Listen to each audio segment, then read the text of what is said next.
Wieħed minn kull 5 persuni f'Malta ibati minn nuqqas ta' smigħ minn tal-inqas f'widna waħda. Din hija realtà madwarna f'pajjiżna stess. Hekk qalet il-kumpanija OK Medical meta f'konferenza tal-aħbarijiet nediet kampanja nazzjonali dwar it-telf tas-smigħ. Għal-konferenza tal-aħbarijiet attendiet il-President ta' Malta Mary Louise Colleiro Preca li f'indirizz qalet li kampanja bħal din ġewwa pajjiżna hija importanti biex nassiguraw kwalità ta' ħajja aħjar u inklużjoni soċjali għal dawk li ibatu minn nuqqas ta' smigħ. Qalet li l-għarfien dwar in-nuqqas ta' smigħ hemm bżonn li jittejjeb. Komplet tgħid ukoll li l-problemi fis-smigħ inaqsu l-kwalità tal-ħajja tal-individwu.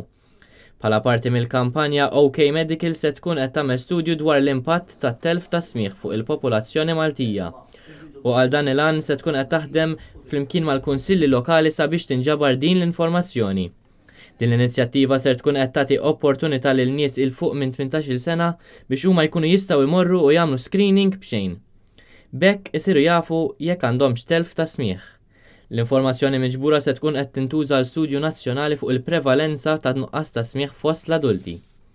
Waqt il-konferenza, il-President għamlet użu għall-ewwel darba mit-tnedija minn dan l-istess test.